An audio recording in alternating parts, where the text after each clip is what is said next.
If you're looking to get second citizenship, a second passport, there are countries around the world that will make you a citizen in a matter of weeks or months by having a child in that country, specifically in Latin America. We've all heard of having a child in the US and they are born a US citizen, or having a child in Canada, they are born Canadian, or in other countries there are some exceptions. For example, in Portugal, if you are born in Portugal, but your parents are residents over 1 year, meaning they've had a residency visa, they've been legal residents of Portugal for over a year, you become Portuguese by birth. In Spain, it's the other way around. If you're born in Spain and you live in Spain 1 year, then you become a Spanish citizen. That could be later in life. So let's say the child is born in Spain and you leave Spain, and then the child wants to live in Spain when they're 18 or 25, they can also do that and they'll become a Spanish citizen after 1 year. So many countries have either jus soli, meaning that if you're born in that country,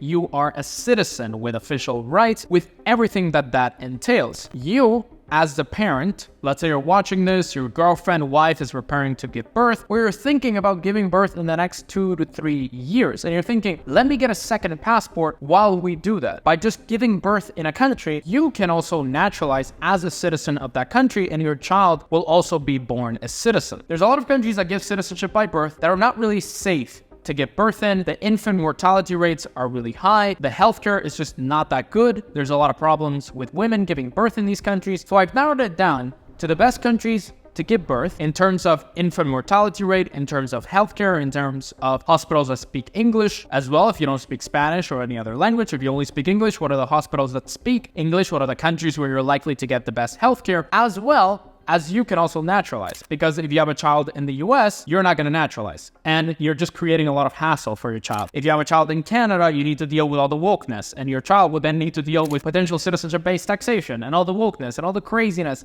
of Canada. So the 3 best countries, I've narrowed it down, are 1, Chile. Now, Chile has a special hack. They have what's called a humanitarian visa by pregnancy. So a pregnant woman, let's say your girlfriend or wife is pregnant 3 months, 5 months, you can apply for a pregnancy visa directly in Chile. Let's say you fly to Santiago, Chile. Also, Chile is the one out of this list with the lowest infant mortality rate, which is 5.89. The infant mortality rate out of 1,000 live births. In Spain, for example, or in Monaco, it's 2 out of 1,000 live births. So it's not that far away. And in the US, it's 5.6. So almost the same as the US. It's not that dangerous to have a child in Chile. Now, with this pregnancy visa, which you get after arriving in Chile on a tourist visa, it takes around a month or 2 to process this visa. So make sure you don't apply when you're 8 months pregnant, or when your girlfriend, wife is 8 months pregnant. And also, the airline might not even let you fly, or even if you fly private, the company doesn't want to take that risk. So overall, you want to fly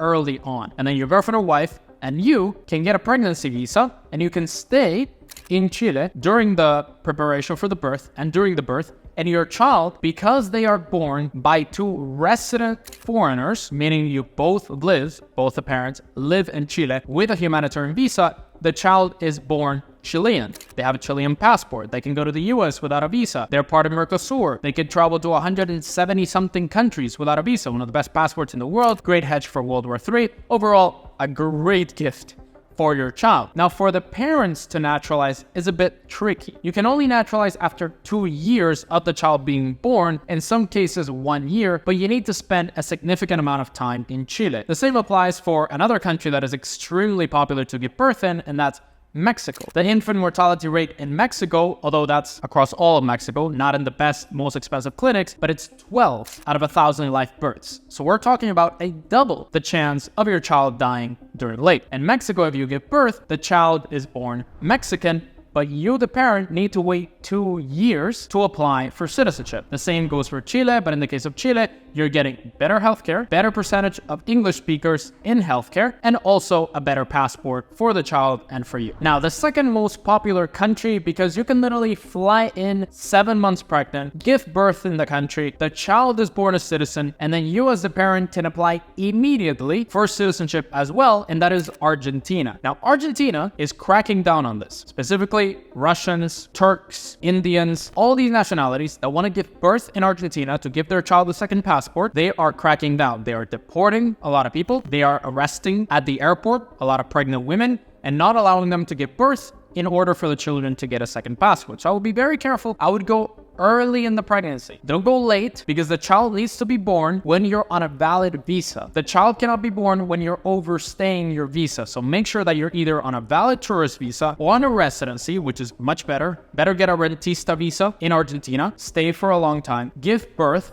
in Argentina, in Buenos Aires, great hospitals, English speaking, and the infant mortality rate is around 9 out of 1,000 live births. So it's not as bad as Mexico, but it's not as good as Chile. So it's a good in the middle. And then when your child is born, an Argentinian citizen, you can then apply for citizenship immediately and then get citizenship within a couple of months. And the great thing about Chile and also Mexico and Argentina is that then your child has a fast-track naturalization in Spain. So if they want to go to Spain and naturalize as a Spanish citizen, they can do that in 2 years, not in the 10 that it takes an American or a Russian or any other citizen to naturalize. So you're giving them a first primary, really good passport, plus the passport that you're passing on to them, and the potential for them to get a top-tier EU passport later on. Now, the next country, which is also very popular, and it also has a fast-track naturalization process in the EU, and that is Brazil. Although the infant mortality rate is higher at 11 per 1,000 live births, a little bit lower than Mexico, a little bit higher than Argentina, considerably higher than Chile. Brazil, specifically Sao Paulo, the Albert Einstein Hospital, is extremely popular for birth tourism. You can give birth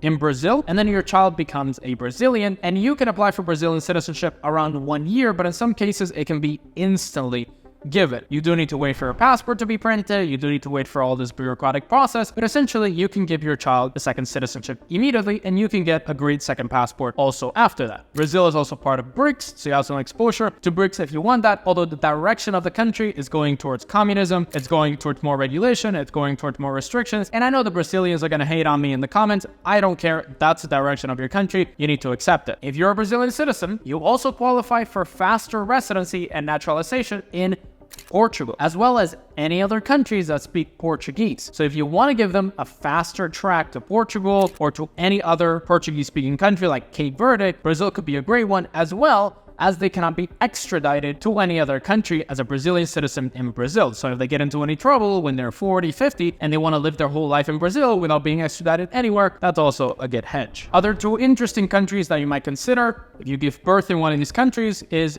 Colombia. They shorten the timeline to 2 years to naturalize as a citizen, same as Mexico, or Panama, which is a very useful passport. A lot of people want it, but they've been living in Panama for 10, 15 years. They never naturalized. You can naturalize in 3 years if you have a child that is born in Panama and they are automatically Panamanian. As you can see, there are many options to give your child a second passport to then get yourself a second passport. If you need help picking the best country for you, make sure to book a one-on-one call with the link in the description. We will help you pick the best option for you and your family. My favorite option is Chile. If you give birth in the German clinic in Santiago, you have top-tier healthcare, English-speaking, top-tier birth tourism, and you can give your child an amazing second passport, as well as qualify relatively quickly for an amazing second passport for yourself. If you want to know other options around the world to get second citizenship and a second passport without investing in a country, check out this video right here on the fastest countries to get citizenship around the world without investing. So you don't need to invest $500,000, $1 million into a country, and you can get a second passport in as little as 1 year. Check it out right here.